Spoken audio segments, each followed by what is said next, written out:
Good morning. Beautiful day. God gave us a sunshiny day today.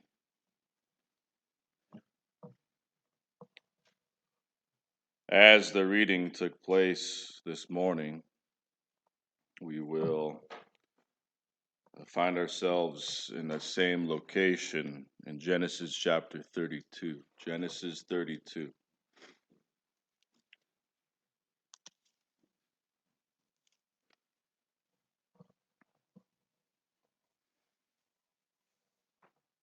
Kind of worked out okay today. Things do work out when you're in the presence of God and when you can say, Jesus is mine. Genesis 32, a little over halfway through the book of Genesis, is about Jacob and something that takes place in his life. Also fits quite nicely just because, like I said last week, I know a lot of people are go through the Bible in a year. Should be about done with Genesis by now, unless you're behind. If you're behind, that's okay. Keep going. Keep going. Before we read in Genesis 32, I'm going to quote a verse before we read this text. And it happened as a result of a little joke in the back. We were trying to figure out exactly which text. Greg was wondering where he was going to read, and we had a little bit of banter back and forth, as he does so to me from time to time. And I think it was Rich who said, you know what, just read John 11, where it says, Jesus wept. Shortest verse in the whole Bible. And I said, tell you what, I'll weave it in somehow if you read that verse. And the reason why I'm starting with that is because today marks a very dark day in history for me. So I might have to weep in front of you. And I'm just going to tell you ahead of time. I told Laura I'm not going to do it. She said, just because you're resisting it, you're going to do it. So we'll see what happens. I'm going to try to keep myself composed. I'll tell you a little bit about it, probably a little bit later. To be honest with you, I had a whole sermon all ready to go, and I threw it all out the window because of today and what this day is. So let's read before we do anything else. Genesis 32, beginning in verse 24. It says, and Jacob was left alone. So let's stop right there. Just so we can have some perspective on what that means. Jacob had spent many years, can't remember the exact amount of years, 14 years plus like another 9 or 10 or something like that, I forget. But he was working for his uncle Laban, and his uncle was mistreating him, changed his wages on him over and over again, tricked him, deceived him, whatever. Jacob realized it was time to go. God even told him it's time to go. So he packs up his bags, gets on the road, and he starts to head back to the land of Canaan where his father is. So, hopefully his father can meet his family. He started a whole new life over in Padan-aram. I like to say that. It's a cool name, Padan-aram. And on his way, his uncle pursues him and stops him and says, hey, where you going? This is my stuff, and really gives him a lot of heartache over it. And Jacob's already stressing out over this whole situation. And then after that finally settles down, Jacob's like, okay, I can finally be on my way. Well, guess where he has to go? He has to cross through his brother's country.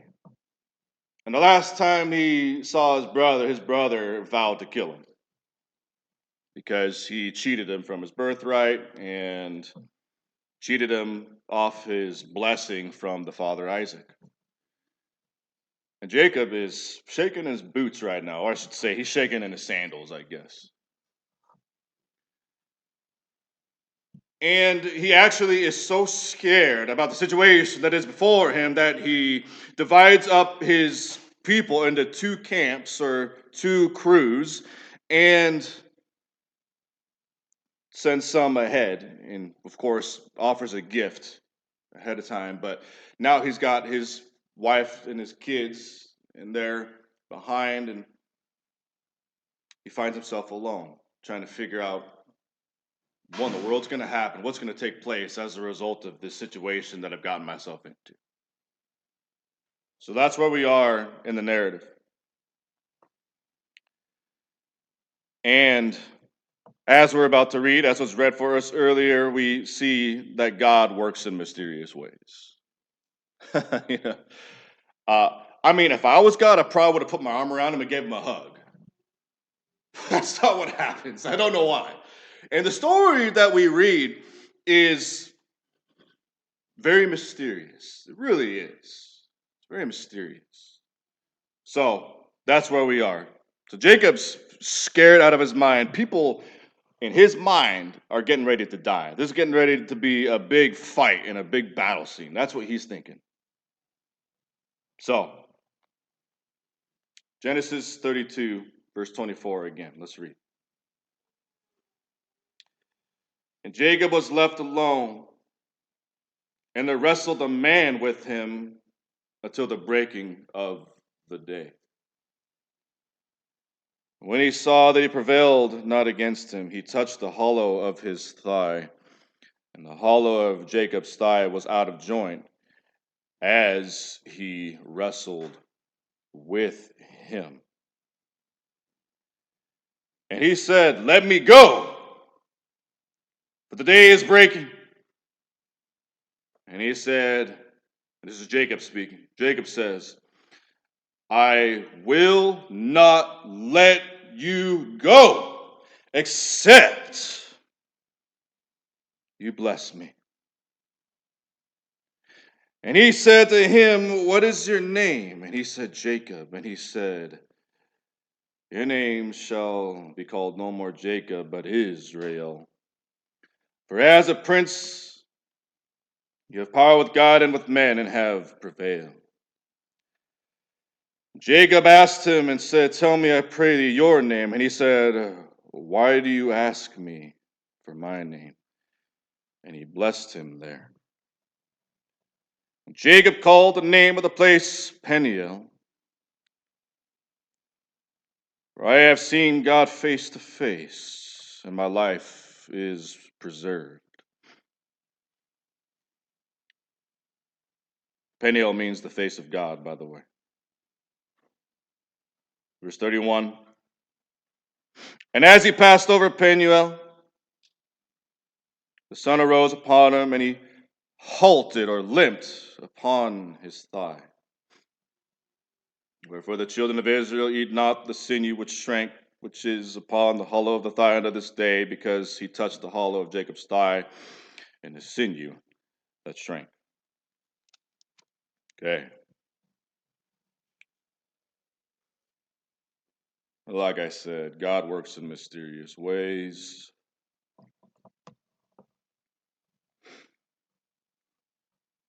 I mean, I figured, and we figure it with our human reasoning, that God would try to be as nice as possible to Jacob. And that's one of the reasons why I say this is mysterious. I don't know how this even took place. Jacob crosses over a brook. That's in the previous verse before the reading that we started. He crosses over a brook and he finds himself alone. And of course, he's on edge right now. You know, he's thinking that his brother Esau is about to come after him out of the woodwork or something, out of the shadows or something. The sun is going down. The nighttime is upon them, and he's scared. He's freaked out. He's wondering what's going to happen. And I don't know if he thought that when this being approached him, that it was going to be attacking him. I don't know. That's the mysterious part about this. I don't know how the wrestling match started. We don't have those details. All we know is somehow they full up have a wrestling match, like God's got Jacob in a headlock. We're talking, you know. And he actually, I don't know if Jacob was trying to get away and he grabbed his leg or something. I don't know what happened. There's a wrestling match taking place and it lasts all night. Anybody here ever done wrestling? I actually wrestled? Like on a team? Now, I remember in PE, we used to wrestle. Boy, you talk like 3 minutes goes by, you're tired. You get tired after 3 minutes of wrestling, I'm telling you. Wrestled all night.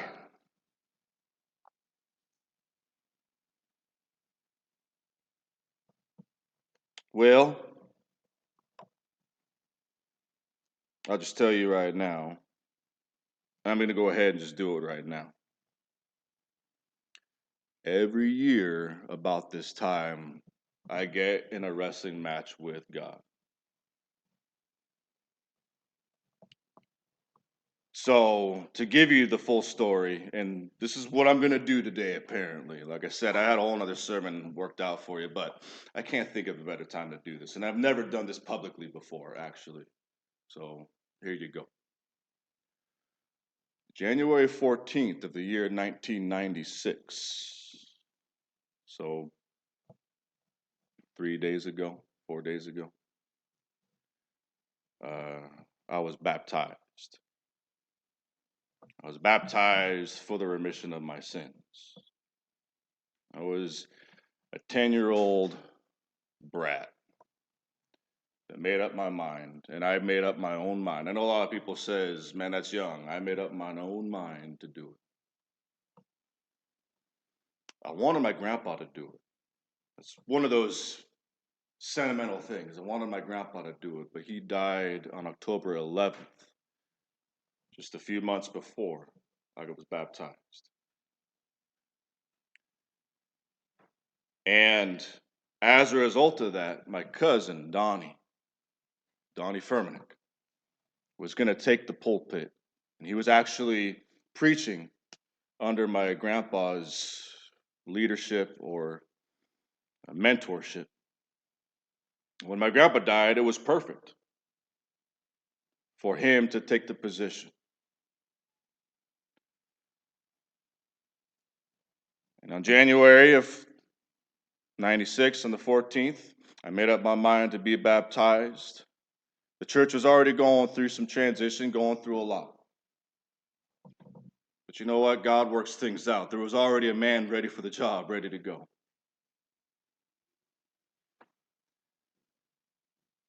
There's a wonderful woman by the name of Trina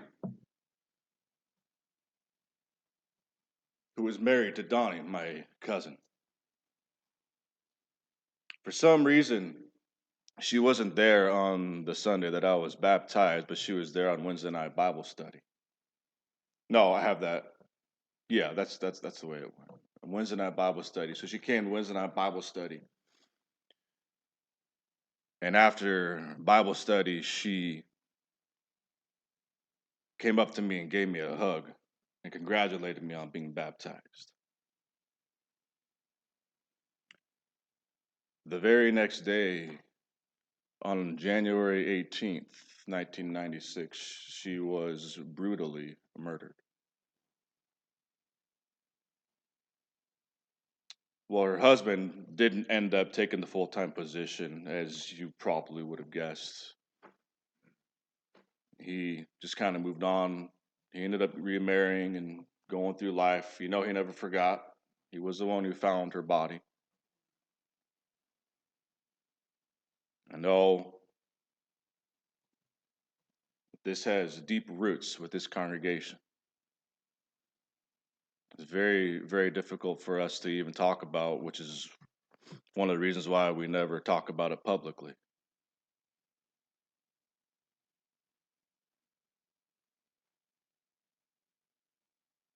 But we as humans experience things in our childhood that usually impacts us quite deeply. And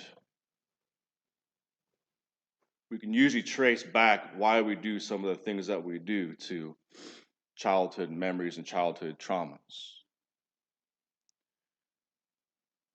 And I can't help but wonder, and have wondered so many times, why my baptism would be met with such adversity. My family was never the same. This church has never been the same. There was great division in the family. I tell you what, my mom never got over it. I do believe that's why she's not with us any longer. Because she just could never let it go. And as a result of that instance, every year I go through a wrestling match with God and wonder why He would allow such things to happen. Well, His ways are mysterious. And like I says to you a moment ago, I mean, if I was Jacob, or if I was God, I probably would have given Jacob a hug. I'm not sure why, after losing my grandpa and after being baptized, it seems like I didn't get a hug from God, but I got a wrestling match. And over the years, I've identified with Jacob on this because to me it's confusing. And I think that I'm not alone when I say that a lot of us wonder why God allows things to happen and why does God do some of the things that He does.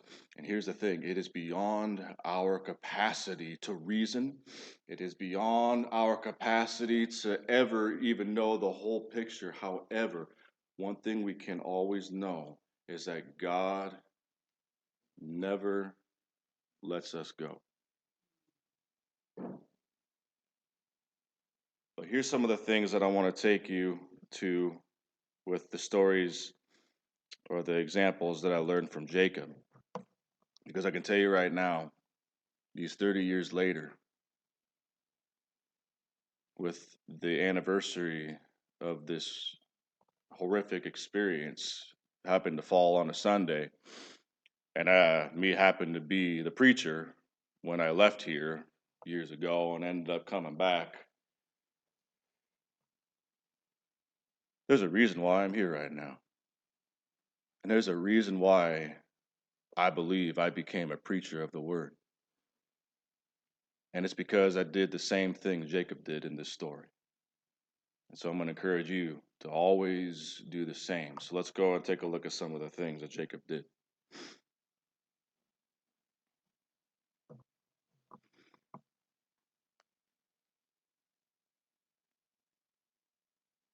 So Jacob, in verse 25, is wrestling with him. And God touches the hollow of his thigh and brings it out of joint. And in verse 26, God says, "Let me go, for the day is breaking." And Jacob said, "I will not let you go, except you bless me."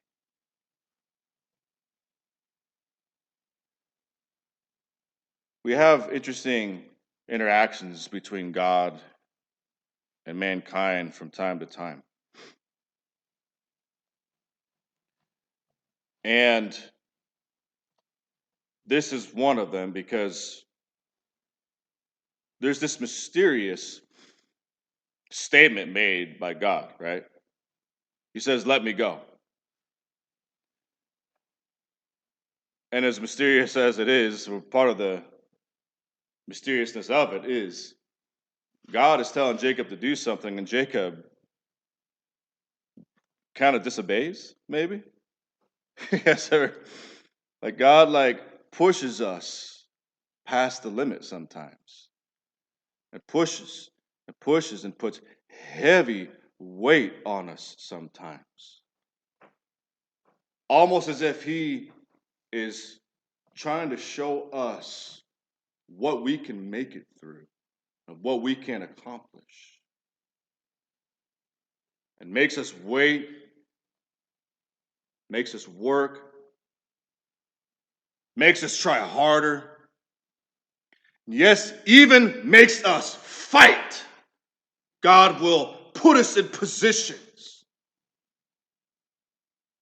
And Jacob's response to God when he is pushing him so hard, because I don't know about you, when you make it to a point in your life when you can hardly hold your own head up, you don't know if you can push on anymore. There's something within that God provides where we can say to him, I will not let go. I will never let go. I will fight. And I would even give my life for this cause. And you know that did happen with some people. And in this life, we will lose people. In this life, regardless of the fact that it is hard and this stuff, and we question it, we will lose people because that happened 30 years ago today. When God says that he protects, it's not always protecting us physically, but only much of the time wish that God would do more for us here in this life. But that's not what he is referring to most of the time. It's about eternity.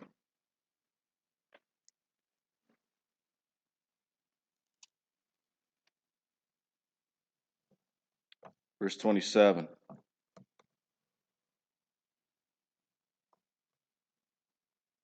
He asks him what his name is. He says, Jacob.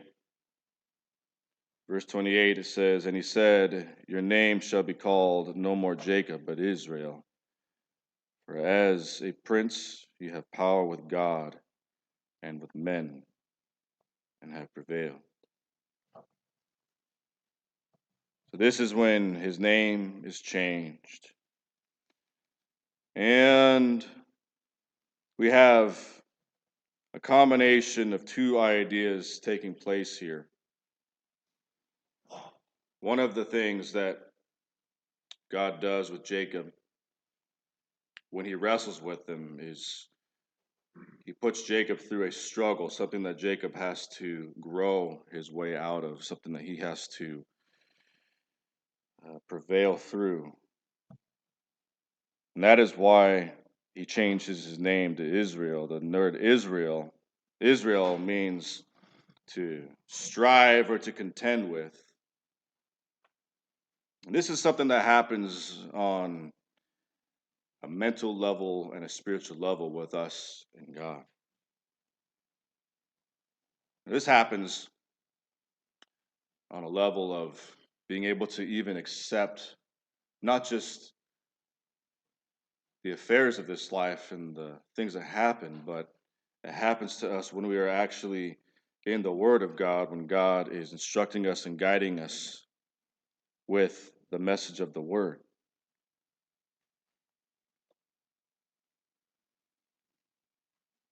And regardless of how hard it is to get through it, it's very important that we prevail. So I says last week to you, making reference to the fact that many of you are going to be reading through the Bible in a year because it's the month of January. You know, it's not an easy task to do that. It's a very difficult task. In fact, I've had some conversations about it. Genesis is not for the faint of heart. I don't know if you guys have realized that yet. It is not for the faint of heart. I actually toyed with the idea, and I do this to kind of encourage people along the way because there's some confusing stuff. Like, why does God let some things happen? I want you to know, first off, the book of Genesis, one of the major aspects of it is that God did not choose perfect people to carry out his will. God can find the diamond in the rough, right? He can find us and he can guide us to righteousness, even though we have all kinds of busted up past, even though I still am battling with things within and without in my mind, my family, and all kinds of things. God is still able to bring us out of that. That's what Genesis is all about. The very first family had murder in it. So I toyed with the idea of preaching about the son of Judah who was to carry on. Some of you made it to that chapter. I think it's chapter 34, isn't it? Somewhere around there. When I'll get into it another time. The son Perez. So I thought about preaching out of that just to help you understand why something like that would even be in the Bible. I'm not going to go into details right now because it's graphic. It's actually quite graphic. But Jacob was put in a position where he was forced to struggle and wrestle, and he persevered. And as a result of his perseverance, God recognized him for it.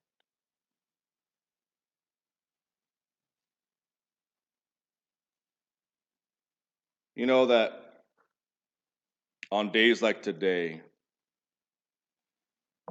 even like right now, you know what I really want to do right now? Is stop preaching and sit down and relax. Because I do not want to preach on a day like today. There are times that I was to be in the position of preaching where sometimes I was sick, but other times I had just recently lost a loved one, and there was nothing I wanted to do more than to just crawl under a rock. Now, here's the crazy thing about humanity right now. We could be going through almost, and I don't want to be disrespectful in the slightest, but we could be going through almost kind of nothing and still wake up with horrible days. Is that not true? I mean, I'm not alone on that, right? Where nothing really happened. No one died. I didn't wake up to something bad. Of course, we're constantly surrounded by bad news. I mean, there's riots happening probably right now somewhere in this country. It's hard to feel hopeful. I really feel for the upcoming generations right now. And so there's times when we just don't want to get up and move forward. And there are some Sundays that I just don't feel like doing it. And you know what? I will not let go of God no matter how much He drags me through. Feel like my feet are scarred up sometimes from the coals He dragged me through.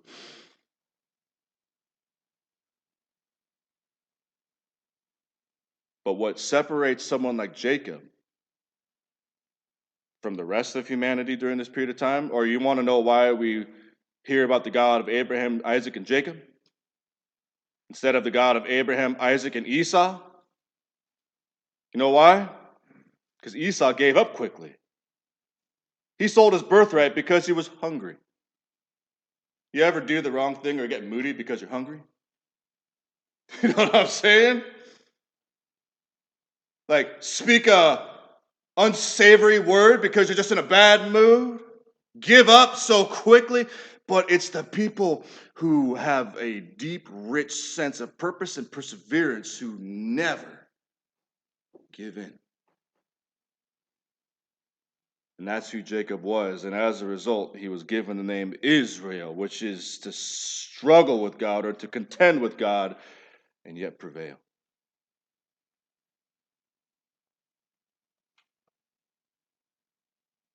Verse 30.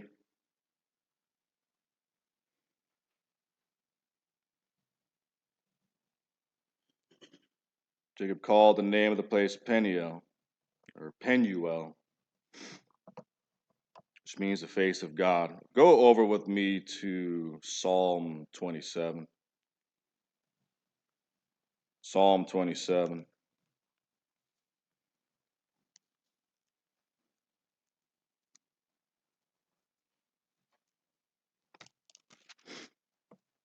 While you are turning over to the book of Psalms in the 27th Psalm, I'm going to share with you another experience that takes place. And this is another one of those mysterious things about the Bible because, why Jacob named the place Penuel, which means the face of God. There's no way that Jacob could have seen truly the full face of God because we know that because he had the same experience with Moses in the book of Exodus when Moses said, God, let me see you. Let me see your face. God actually responded, no man can see my face. Like you can't do it. In fact, whenever you go to the scene of the throne that's up in the heavens, like in the book of Isaiah chapter 6, and like those mysterious beings with like the head of an eagle and all that, the cherubims and the seraphim that are all around the throne, well, there's a set of three wings, three sets of two wings that they all had, and they had to cover their eyes with one of the sets of wings. And one of the theories behind that is because not even the seraphim themselves could actually behold God fully because he's just too much. He's too powerful. He's too great. We can't understand God. We can't see God. You got to understand that. So Jacob got a taste. He got a little glimpse of the face of God somehow, some way. And then he names the place the face of God.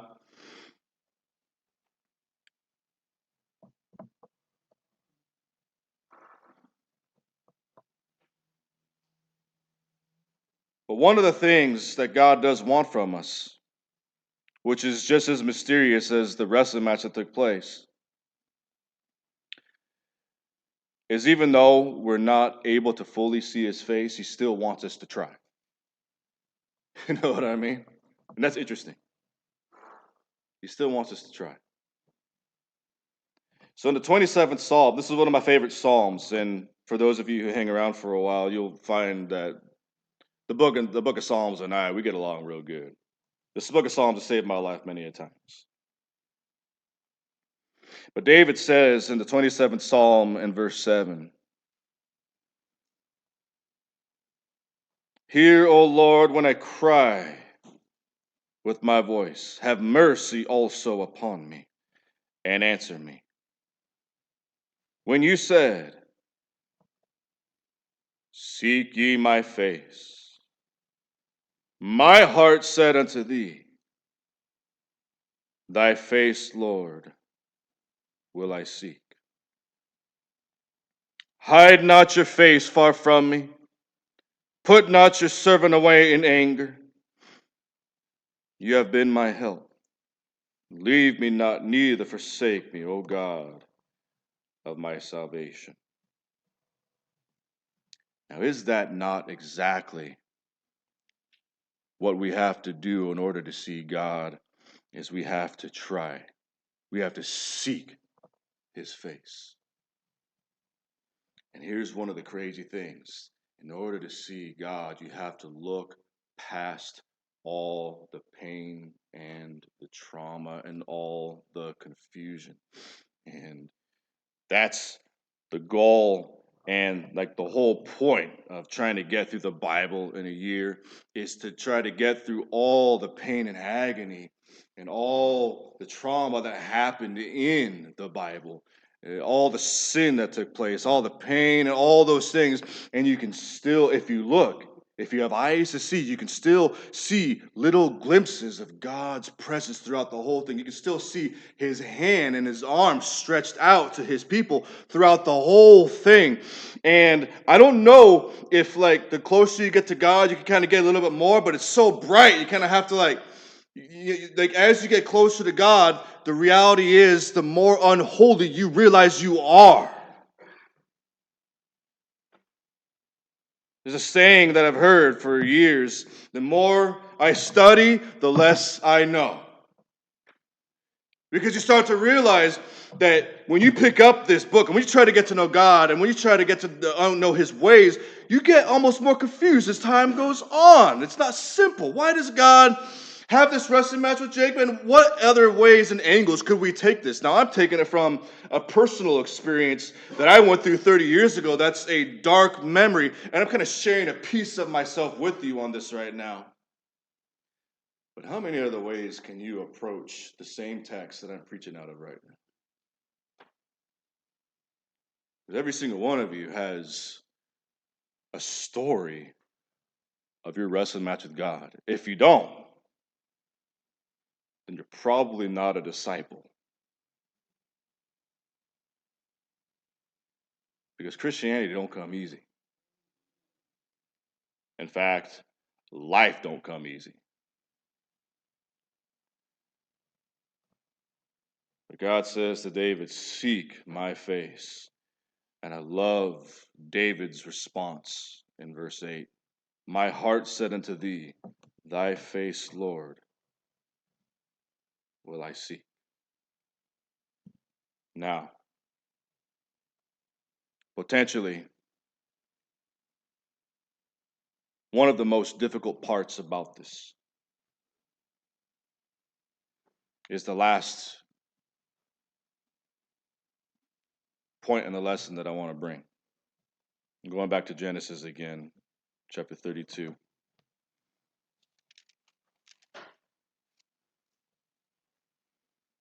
And it's in verse 31.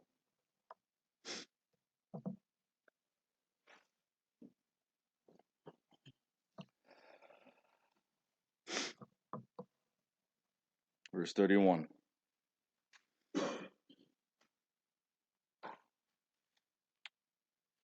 says, and as he passed over Penuel, the sun rose upon him, and he halted upon his thigh, or he limped. He was limping.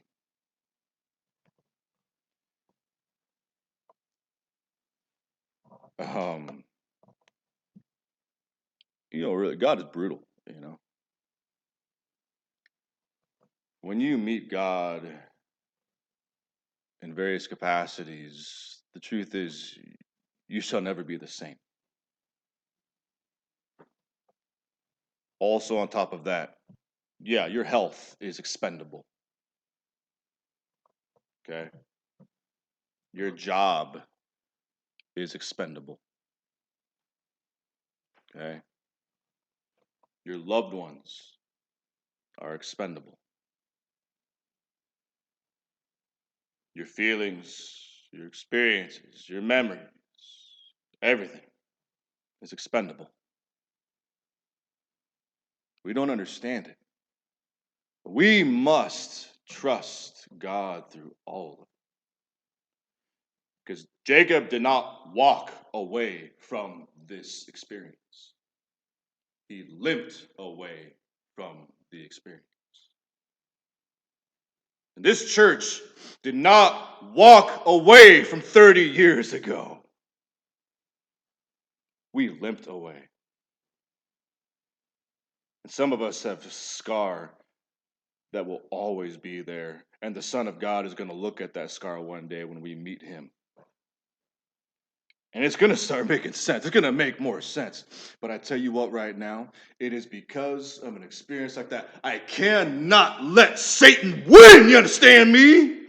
I cannot let Satan have his way with me because he took my cousin away, and I'm going to fight to the death to make sure that I'm going to bring as much salvation to this place as possible. He will not win.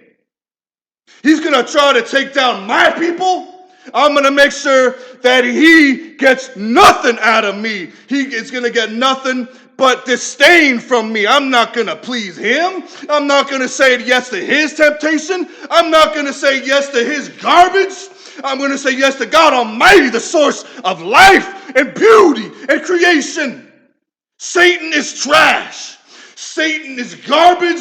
Satan is the father of lies and death and humiliation. And God is the Father of glory and the heavens. And I will not say yes to Satan. Period. God might drag me through the coals. He might let me go through stuff. But I will not let go until you bless me, God. I will not let go of you. I'll be hanging on to the shirt tails of Jesus until I see him and meet him, Penuel, face to face. So I promise you, and I promise God in heaven in front of you all, that I will never give up. And I will be prepared to meet my God. And if you have not been baptized for the remission of sins, be prepared to meet your God and say no to Satan, yes to God Almighty. I'm sorry for screaming, but I cannot help myself. Come forward.